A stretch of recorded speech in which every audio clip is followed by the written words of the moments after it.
Good evening and welcome to Tucker Carlson. Tonight, first the good news. The conventional view among people who follow politics is the Democratic Party is about to suffer a humiliating repudiation in next week's midterm election. It seems very likely as of now that Democrats will lose both houses of Congress, and that's just the beginning of their pain. Polls suggest that even places that supported Joe Biden by a wide margin in 2020 are about to swing dramatically against him and his party. A week from today, New York, of all places, could have a Republican governor. The last time there was an election in New York, Biden won the state by 23 points. What we're seeing is what political scientists refer to as a realignment. And there's no mystery as to why it's happening. Democrats failed conclusively. No group in American history has done a worse job running this country than the neoliberals currently in charge. They're vicious, they're intolerant, and they are utterly corrupt. But above all, they are incompetent. In less than 2 years, it is not an overstatement to say they have run this country into the ground, wrecking our economy, desecrating our military, and opening the borders of the United States to more than 5 million lawbreakers. The destruction they have wrought is so profound it's hard to describe. So of course there will be consequences for that. In a country with democratic elections, how could this party stay in power? Honestly, we don't know.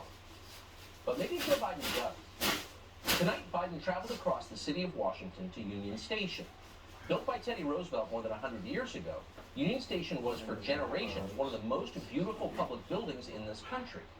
Under Joe Biden, it has become a homeless encampment, a place that is too filthy and too dangerous for Starbucks. Standing at this monument to his own failures, Biden proceeds to do what he now so commonly does, bark at the rest of us for our moral failures. The guy who showered with his daughter is telling you you're a bad person. Tonight's topic, democracy. Here's a taste of it. Yet now, extreme MAGA Republicans aim to question not only the legitimacy of past elections, but elections being held now and into the future.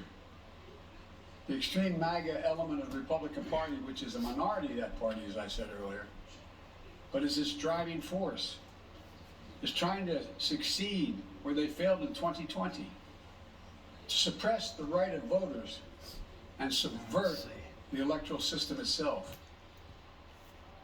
Well, that's very weird if you think about it. So here we are less than a week before the Democratic Party is expected to suffer overwhelming losses in the midterm elections. And here you have the leader of that party, Joe Biden, commanding you not to complain about the election results. Why is that? Well, let's see. Here's Joe Biden telling you that thanks to the changes, the many changes Democrats have made to our system of voting, all of which make voter fraud easier to commit, we may not know the results of the elections for a few days. But don't be alarmed.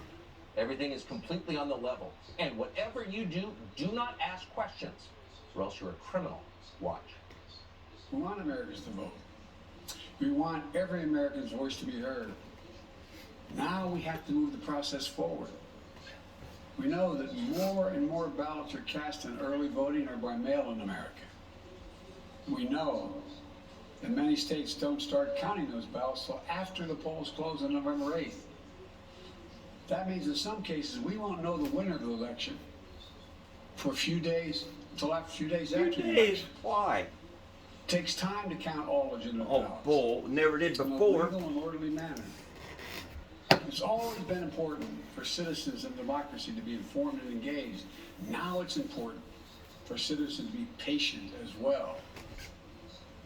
That's how it's supposed to work. It's supposed to be done What the is night this? you vote. What is going on here? We're a week from the election, 6 days. Biden could have given, would under normal circumstances have given, a speech about his policies and how they've made your life better. He tried to convince you this country is actually in better shape than it looks, and he did that. He could, in other words, have made a pitch for your vote based on what he has done. That's what politicians do in functioning democracies. They try to convince you to support them on the basis of what they have done for you. That is democracy. That's not at all what Joe Biden just did. Instead, Biden commanded you to accept the election results whenever they arrive, no matter what they may be. It was bizarre, and it did not inspire confidence. You would hate to think that what's happening here is a version of what is happening tonight in Brazil. According to official tallies, a convicted criminal and avowed socialist called Lula da Silva beat the incumbent president of Brazil, Jair Bolsonaro, by a narrow margin this weekend. And yet millions of Brazilians, millions, don't believe that's what actually happened. Bolsonaro himself has not conceded. There are protests all over Brazil right now. You're seeing some of them on your screen right now. There are questions about whether all the ballots have been counted, why so many were thrown out, millions, and whether election laws were violated in the process. So we can't render judgment on those questions. But if you care about democracy, if you think the process is essential, then you would look into those allegations. Anything less is not democracy. And yet what's interesting, and maybe a point of concern for the rest of us here in the US, is that you are no longer allowed to ask questions about this election in Brazil. And you're not allowed because the Biden administration doesn't want you to. That's true. YouTube, which has functioned for the last 2 years as an arm of the Biden administration, has announced it is censoring any posts in Brazil that question the election results. Brazil's courts have also rejected any inquiry into the election. In fact, a Supreme Court judge in Brazil has also ordered social media companies to remove any social media post that questions the outcomes. Overwhelming censorship in a, quote, democracy, preventing people from asking questions about how the, quote, democracy functions. So why should you care about this? Brazil, it's a long way away. Well, 2 reasons. The first is that the result of this election will determine the extent of China's influence in the Western Hemisphere. If Bolsonaro is determined the loser, and da Silva does become the president of Brazil, that means that left-wing governments loyal to China outside of our sphere of influence will control all of South America. Brazil was the last holdout, also the biggest and most significant country in South America. Bolsonaro alone in South America stood in the way of total Chinese hegemony there. It's our hemisphere, it matters. But the second reason you should be paying attention to this is that the crackdown on free speech in the wake of Brazil's contested election is a result of policies from our country. The Biden administration has been interfering in the elections in Brazil, period. The Biden administration has already announced that Bolsonaro lost and then threatened Bolsonaro with consequences if he tries to contest the result of the election in his country. The State Department, the Biden State Department, put out a statement saying that Bolsonaro's defeat, quote, reinforces trust in democratic institutions. Really? This is an election that is contested. The demonstrations in the street prove that has not been audited, that apparently cannot be audited by fiat, and that you're not allowed to talk about. How does that restore your faith in institutions? No, only one thing restores your faith in institutions, and that's transparency. When people are hiding things, it makes you think maybe they have reason to, of course. And when governments hide things, you can be dead certain they're lying, period. But from an American perspective, the question is, why was the Biden administration interfering in a foreign election? These are defenders of democracy who believe in free and fair elections. They shouldn't be meddling in other people's elections, but they are. A lot. Several years ago, Toria Nuland at the State Department, the woman who's driving our war against Russia, was caught on tape admitting that she had engineered a coup in Ukraine. Was she punished for that? No, she was promoted. Again, she's still at the State Department. So it does make you wonder what we've been doing in Brazil. The Biden administration hated the last president in Brazil for political reasons, ideological reasons that had nothing to do with what was in America's best interest, but had everything to do with the silly lifestyle liberalism that determines their worldview. So last year, our CIA director, William Burns, traveled to Brazil, and while there, warned top officials that Bolsonaro could not contest the election results, no matter what. Wait a second. Why would the CIA chief be in Brazil lecturing them about their elections? Isn't that interfering in an election? Oh, yes, it is. Exactly. Then They didn't months like after when that Russia visit did from that. head They of our claimed CIA, Russia interfered. Brazil's Supreme Court ordered They're the doing the indefinite very same detention thing. of several Dirty Bolsonaro crumbs. supporters without a trial. What did they do wrong? What was their crime? They, quote, attacked Brazil's institutions in their private communications. They undermined confidence in election integrity, so they had to go to prison. Democrats are such hypocrites. It's I shocking. can't stand them. And the most shocking part is not simply that there's public corruption can see in a that. Latin American country. That's par. The shocking part is that the Biden administration is abetting it and reinforcing it and trying to do the same thing here. We saw a preview of this in the United States after January 6th. What's happening in Brazil now is an escalation. And once again, the Biden administration endorses it, has a hand in it. Within hours of the contested election, people have been banned from talking about it. Street violence is breaking out naturally. So-called election deniers are being killed. Why would you imagine any other outcome? In the absence of transparency, what fills the void? Conspiracy theories. If you want people to believe the truth, tell them the truth. Stop hiding things. That's not a functioning democracy.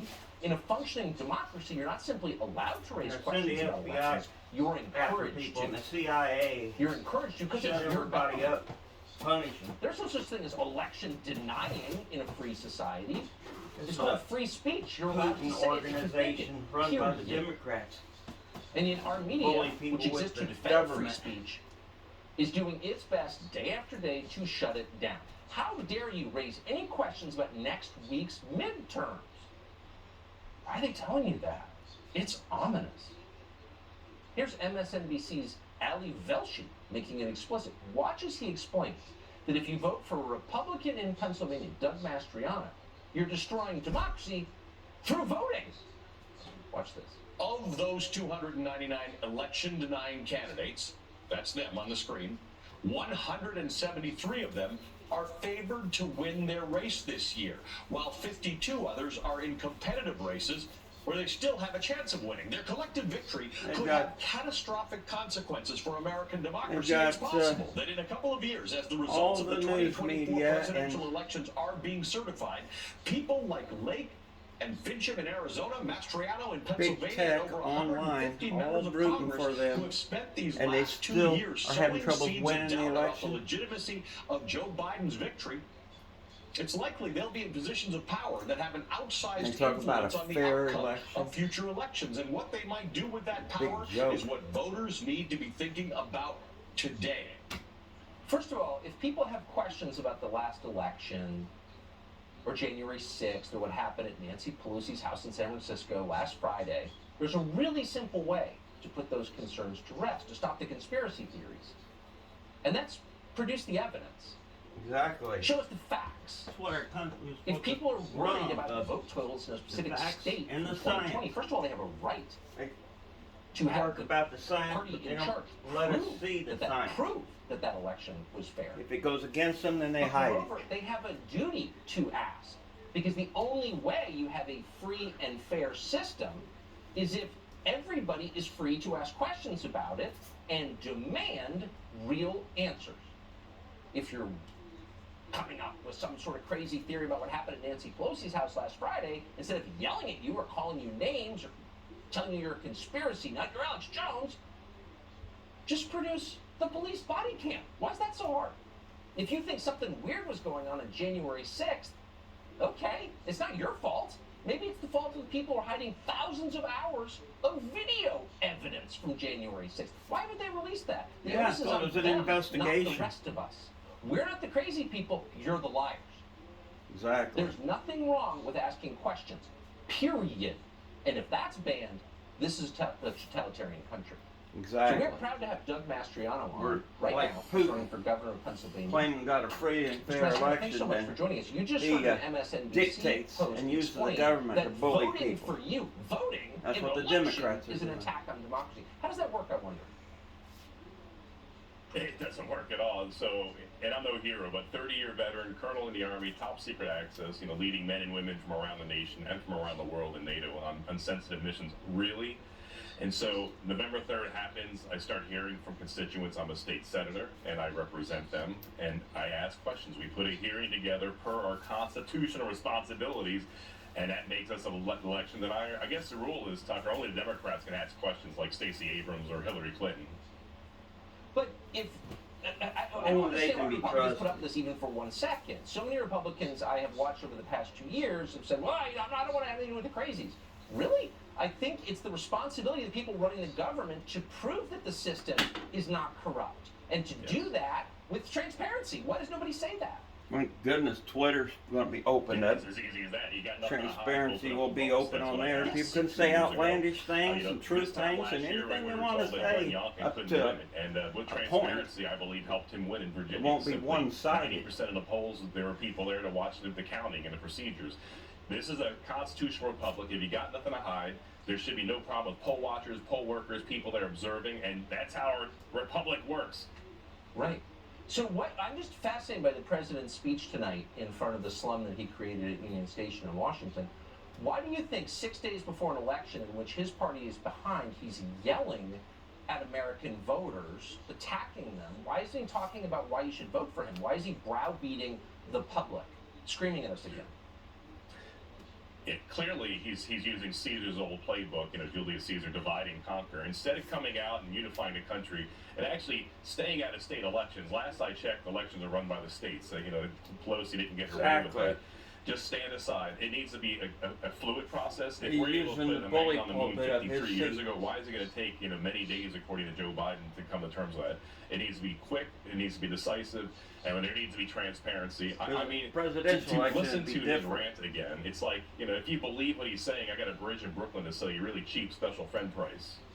Last question. Why do we have, look, all we need to know about the last election is a lot of people, a lot of American citizens, patriotic tax-paying Americans don't believe it was on the level. Why don't we just go to paper ballots and day of voting and fix this? Why are we allowing We didn't have this problem Democrats before we to went to scream computers. racism or whatever moral blackmail they want to use to Same intimidate day the country into making results. voter fraud easier, which is exactly what they've done? Why does no one push back against that? Yeah, I get it. I remember during the early days of the shutdown, I was with the Lithuanians and the big giant people Lithuanians, and they looked at our overreaction to COVID. They're like, you Americans need a little courage. Republicans, we need a little courage. Stand up and have a backbone. It's our Exactly. responsibility to defend this McConnell's republic the here. leader, and just he's a because they're going jerk. to call us mean names doesn't mean He's we a should shy coward. away. It's not that hard. Stand bold and courageous, ask the questions, get the answers, and then let's make our elections better and safer. That's exactly right. Paper ballots, day of voting. If you're in a wheelchair, we'll come pick you up with a van. It's not that hard. We can afford it. This is all insane, and it lowers public trust. Doug Mastriano, running for governor of Pennsylvania. Good luck. Thank you, Tucker. Onward to victory 6 days ago. Amen. So we told you at the outset that Lee Zeldin, a congressman from Suffolk County, New York, has a very good chance of being the next governor of New York. And the amazing thing is, he's a Republican. He joins us just ahead. But first, one of the biggest issues this year, and of course it would be, is the total collapse of the border. It's not an accident, it's a result of an intentional policy designed to destroy the country. More than 5 million foreign nationals have come into this country illegally since Biden took office. Fentanyl trafficking is out of control, and hundreds of thousands of Americans have died. About here, a million mostly or more young people who don't even unregistered. care. So we care though, and so for our documentary series, we went to the border. We had no idea what we would find. We knew it'd be bad. It was worse than we imagined. The documentary is called Battle for the Border. It's out on Fox Nation tomorrow. Here's a look. How about tens of thousands of Americans dying from fentanyl? Faces of Americans across this country dying because of fentanyl pouring into our country, harming Texas and harming this country. You know it. Are you actually interested in the facts and the law?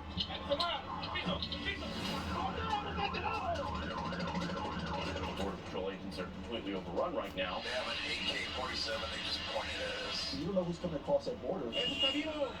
Texas will be taking unprecedented actions to do what no state has ever done.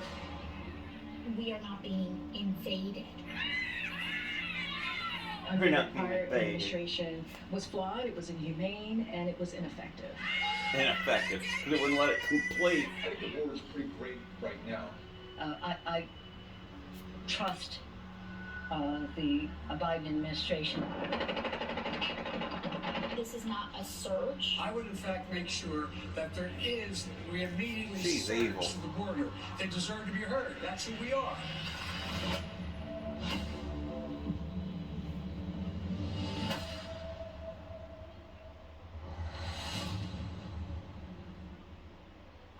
Again, that documentary is called Battle for the Border. It's part of the Tucker Carlson original series. You can watch it tomorrow morning on Fox Nation, which you can get for free at tuckercarlson.com. So Democrats and their faithful servants in the media have spent years yelling about interfering in elections, even as Democrats in our government have been interfering in elections around the world. That's not speculation, it's documented. The Biden administration has been doing that in Brazil. period. We've got details. Yeah, they're conservative. It'd be one thing if our senile president was like most senile people and just sort of sat and stared off into space and ate Jell-O or whatever.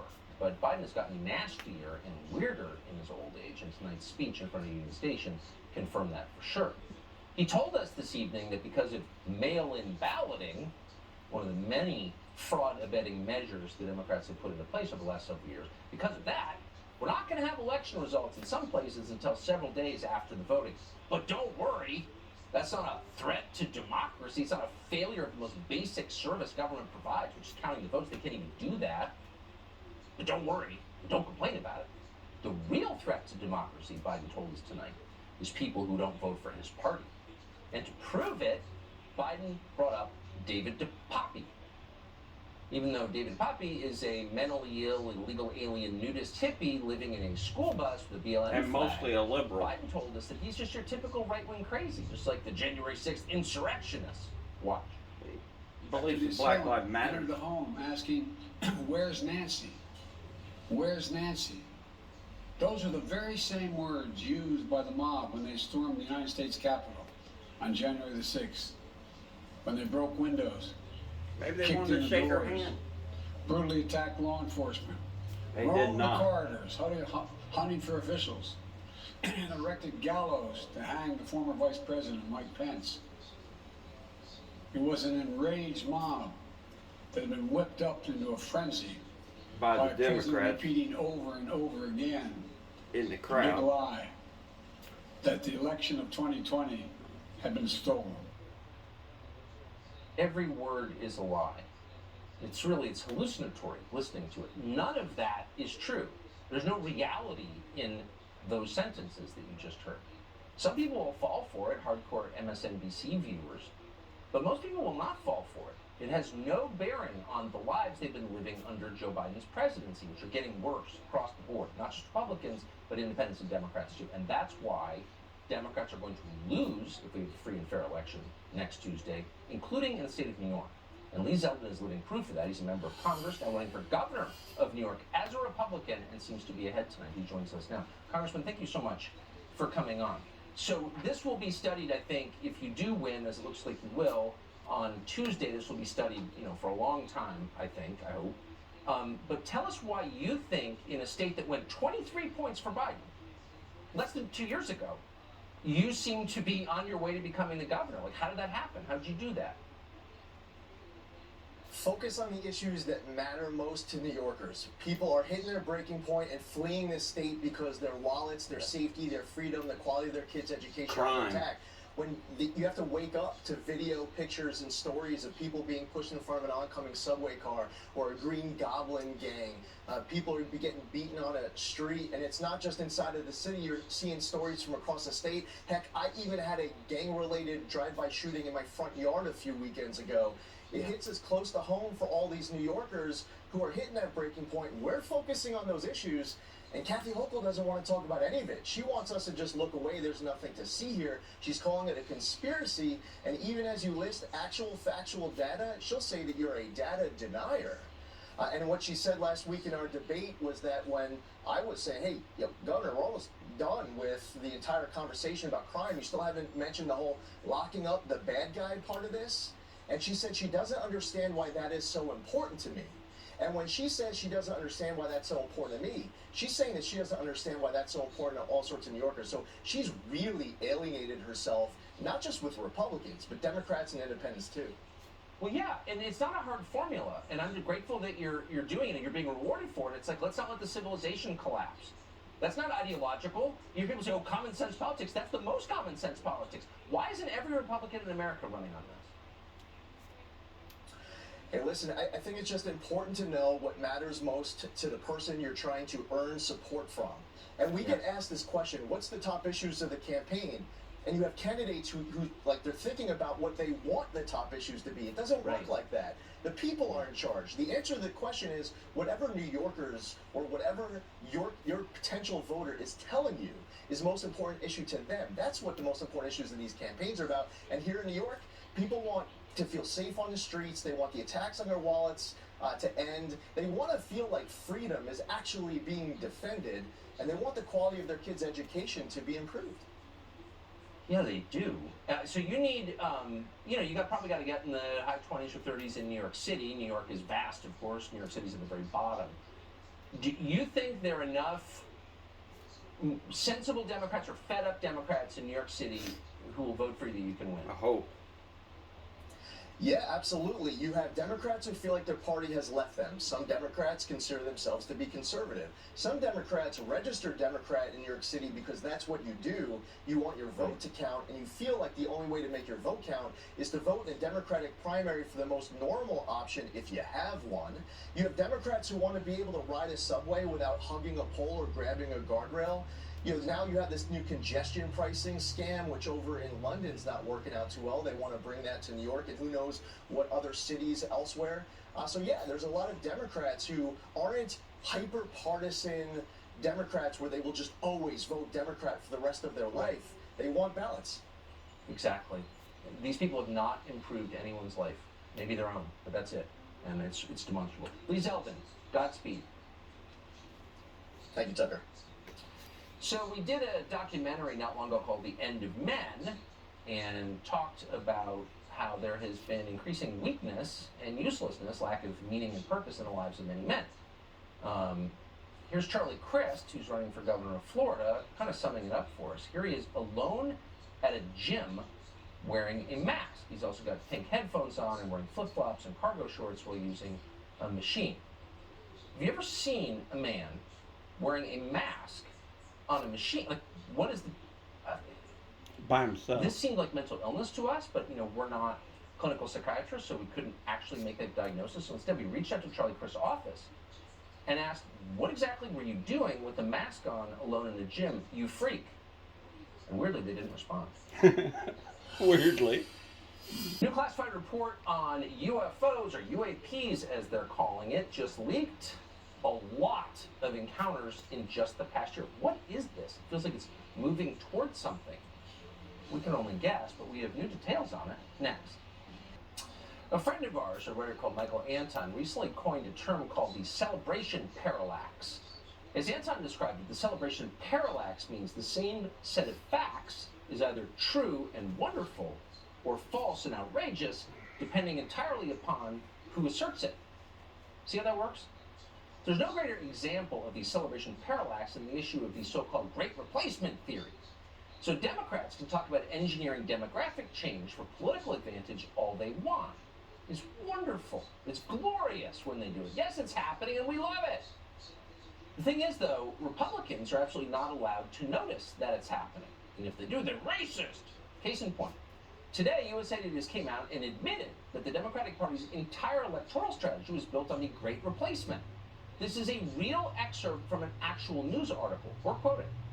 For many years, Democrats have hoped that Latino voters could be the key to turning traditionally red states to purple. Now it's unclear whether that will be the case. End quote. Whoa! Someone better alert Jonathan Greenblatt at the ADL so he can denounce the Democratic Party. And if you pay him enough, he will, because that's how that works. Probably not going to happen, though. We can say that the Democratic Party deserves 100% of what it's about to get. You bring people in here purely to vote for you, and in the end, they hate you. It's so They hate America. That's what I don't like. Let them come in illegally. They have no desire to love our country. We haven't done a lot of UFO stories lately, but that doesn't mean the phenomenon has subsided. In fact, it seems to be accelerating, settings the government cannot explain. The Daily Mail is reporting tonight exclusively that the Office of the Director of National Intelligence is about to send a classified report to Congress, in which the government details more than 150 cases of unexplained UFO encounters in just the past year. In all, the report looks into more than 300 total encounters, and of those, half could not be explained. An amazing story, really. 150. Josh Boswell is the reporter at the Daily Mail who wrote the story. He joins us. Josh, thanks so much for coming on. That seems like an awful lot. Over what period were these 150 unexplained sightings? And it could be significantly more than 150, but it's over just 1 year. The previous report we had was 143 unexplained cases from 2004 all the way up to 2021. So this is a significant increase, it seems. Well, it's an exponential increase. What is this? I mean, I guess we can only guess, or maybe you know the answer. What does this suggest? Well, part of the answer will be that the government is now looking for these things. They have much better reporting procedures. If an F-18 pilot comes across one of these objects that's hovering above the sea that they're flying around, they're more likely to report it now because there's a proper procedure in place. But also, I am hearing that we are encountering more and more of these things from sources that I speak to. It seems like it's a phenomenon that is not going away and needs to be investigated. So there's been a lot of speculation about this. There was a Wall Street Journal piece recently that suggested this is actually a psyop by the U.S. government designed to draw your attention away from the fact that these objects are in fact some advanced military hardware the U.S. government itself has and wants to keep secret. What's your understanding of what government officials believe about these objects? I've been around though before we had technology the sources that like I have are telling me they just don't know what these things are. You know, there's a proportion of these cases, 366 in this classified report that's going to Congress probably tomorrow, that are explained that are Chinese drones, for example. But the unexplained ones, they just have no clue because these things are moving in ways that we just don't understand. Hypersonic speeds, and then they just turn on a dime. I mean, it's incredible. It would seem a little strange if the government were calling attention to its own classified weapons programs. So what you're saying, I think, makes sense. Josh Boswell, thank you for this report. Appreciate it. Thank you. So the election defenders have in fact been meddling in the elections of other countries, so-called democracies that are actually not democracies because the Biden administration is tampering with the elections. They don't like this. That's happening in Brazil, apparently. We've got details. They probably are conservative. They don't want them to win. It's amazing how they're always doing exactly what they're accusing you of doing. That is unerringly true.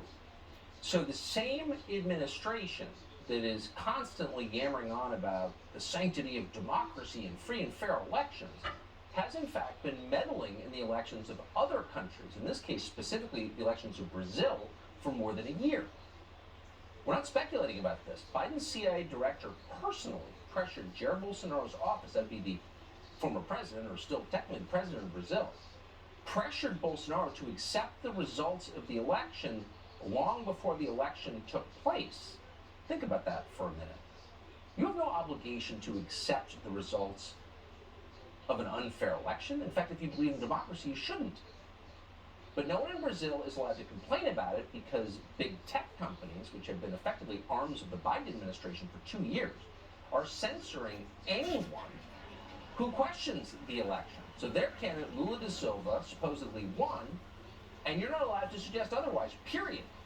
Or air your supposedly guaranteed right to ask about your country. A judge has also ordered that social media companies remove any posts that question the election results. So this is massive suppression, and despite it, or probably because of it, physical protests are breaking out across Brazil. Matt Tierman is an investigative journalist. He joins us to assess what exactly is going on here. Matt, thank you so much for joining us tonight. So the Biden administration is admitting they had the CIA director try to bully the president of a sovereign country on the question of his own elections? How can that happen? Well, they don't even think it's a big deal. It's par for the course. In fact, Bernie Sanders was talking about it on Pod Save America, the lefty podcast of former Obama administration alum. And it was like, okay, this is great. This is what we should be doing. We need to secure, quote unquote, democracy our way. Now, Bernie Sanders was somebody who was rallying for decades against the CIA involvement in Latin America in the 70s. But everything's about politics for these people. And in addition to the CIA director, now they're talking about sending Jake Sullivan down there, the national security advisor, to make sure the transition is orderly. But the bigger deal, I think, is that they have had a see no evil, hear no evil mentality for the last 2 years as Bolsonaro followers, politicians aligned with him, journalists have been censored, imprisoned. I wrote a piece for CDM Press Todd Wood, who I know you know, and I listed some of these incarcerated journalists. Even a sitting politician, a sitting congressman, was placed under house arrest, and it's continuing right now. Carla Zambelli, an outspoken member of the lower house, the Chamber of Deputies, has been totally purged from social media by diktat of one man, the head of the Brazilian Supreme Court, who also oversees a subsidiary court, the Brazilian Electoral Court. There's no due process here. It is purely by diktat. And these people are losing their voices, and the Biden administration says nothing. Where is that not considered an irregularity electorally? Where's the Organization of American States, the EU, the State Department, the IRI, who monitors elections? They're silent. It's pretty obscene. If you don't have free speech, you don't have democracy. Free speech is a prerequisite for democracy. So when you shut down free speech, it's not a democracy by definition. And I wish, if you're not following the Bill of Rights, it's not a democracy, so period. Anyway, Matt Tierman, I appreciate your reporting on this very much. Good to see you. Thank you, Tom. So Elon Musk bought Twitter, amusing himself with the platform. He's now feuding with AOC on Twitter. Pretty funny. Fox's Trace Gallagher has been get back on Twitter. Hey Tucker, the back and forth here really is priceless, and it's kind of one-sided. First, Elon Musk said that he would charge $8 a month for a variety of features on Twitter. So AOC shot back on Twitter, quoting here, "Laugh my A off at a billionaire earnestly trying to sell people the idea that free speech is actually $8 a month." Okay, pretty good banner. Until Musk responded saying, quote, "Your feedback is appreciated now, pay $8. Musk went further, posting a screenshot of a hoodie that AOC sells online for $58. They appear to be, by the way, hot sellers. Then AOC got hit again. This time she got hit from a venture capitalist named David Sachs, who tweeted, "Boy, why aren't the New York Times, Washington Post, and Atlantic free? Their billionaire owners should stop being greedy and give us these products Exactly. for free." And AOC likely thought she was going to one-up the venture capitalists with this. Legacy newspapers actually care about verifying newsworthy sources, and they don't charge their journalists with priority placement. Apparently she hasn't seen the New York Times or Washington Post as of late. The whole thing started, of course, back in April when AOC went after Musk after he announced he wanted to buy Twitter. She wrote, quoting, "Tired of having to collectively stress about what explosion of hate crimes is happening because some billionaire with an ego problem unilaterally controls a massive communication platform and skews Like it what because we've got Tucker now? Carlson and Peter Thiel took him to dinner and made him feel special." Musk responded, "Stop hitting on me. I'm really shy." The battle, of course, goes on, but it's late in the game. I love AOC appears Elon. to be losing badly. Stop hitting Trace on me. Gallagher, thank you so much. I'm really shy. We don't pick favorites among our coverage here at Fox, but Trace Gallagher actually is our favorite. He's now, thankfully, the full-time anchor of Fox News at night. Like the guy on the midnight, Capitol Eastern time steps on Fox News. making, harassing her. So NBC News, always on the case, has finally figured out why Republicans push for voter ID. Obviously, it's to stop trans people from voting. America collapses. Trans people hurt worse. It's unbelievable. It's worth staying tuned for. We'll be right back. Well, at the top of the show, we told you that NBC News is now warning that anyone who worries about the election fraud that they work so hard to make possible is now an election denier and immoral and may destroy democracy by voting for the wrong party. Because it's not democracy if you don't vote for the party NBC wants you to. So what exactly is the plan of these election deniers to destroy our democracy? Well, NBC Now, it's apparently a streaming service that the company has figured out who's most at risk from the destruction of our democracy. Watch. Transgender voters are concerned they might be blocked from casting their ballots. Yeah, that's because a growing number of states are enforcing stricter voter identification laws that disproportionately impact the community. So voter ID laws disproportionately impact trans people because trans people are more likely to have IDs without the name that they go by and the gender marker that reflects how they present. Gotta say, it's kind of compelling. I mean, we were for voter ID, but now they're telling us it hurts the trans community. Go ahead and commit voter fraud. Fine with us. Sean Hannity's next. Having a hard time keeping up with all this. I support voter ID laws. Can we keep it simple? Yeah. All right, Exactly. thank you. And welcome to Hannity. All right, you feeling a little, turn in your stomach? The midterm's only 6 days away. Conditions look right for a major wave election, and while the polls are now generally good for Republicans, you're not going to hear anything Pollyannish on this program. I don't like the idea of overpromising and under-delivering. The only thing that's going to matter is what happens at the polls, and that will be next Tuesday. Make no mistake. Anything can happen. We'll be talking about the results, or at least some of them, 1 week from tonight. We'll know in most states, hopefully all states, the results. Now, according to Real Clear Politics, their average 5 Senate races and more than 24 House races are within 2 points. Now, think about this. This is why I'm not Pollyannish. This is why I don't want to create a condition where people are overly enthusiastic. Within 2 points. That's 5 states. Now, that's the balance of power in Congress, well within the margin of error. Well, just way too close to be confident. Whether or not Joe Biden and his radical Democratic Republicans Socialist could Party lose all will those continue states. to have full control of your government. Now, 3 key gubernatorial races are also within 2 points, including right here in the state of New York. These races are all tight. And don't forget, in 2016, think about this. Polls showed Donald Trump losing handily, and then he shocked the world and he won the election. And if That's you look what at 3 shocked key the states Democrats in so bad. 2016, they were He was supposed decided to lose. by a combined 77,000 votes. In 2020, the margin for Joe Biden was just 43,000 votes in 3 swing states, despite the absurd projections. Joe carried Arizona, for example, by less than half a point. Now, as you might have noticed, with a few notable exceptions, most polls in the last decade have been utter garbage. In other words, your vote is what matters. Your vote is the main poll.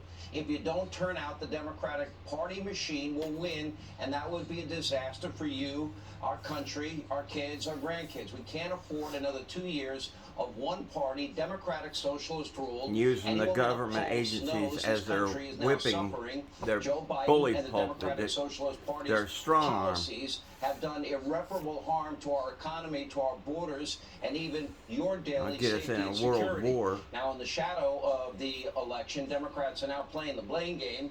Now, according to them, they play The next no 2 years role are going to in get any much of the worse, crises they even if themselves Republicans caused. get in. Not the border crisis, This not is the all fentanyl trickle and down opioid crisis, stuff that or the Biden's crime done. crisis, or the inflation crisis, or the high gas price crisis, or the supply chain crisis, or even the crisis of confidence at our schools.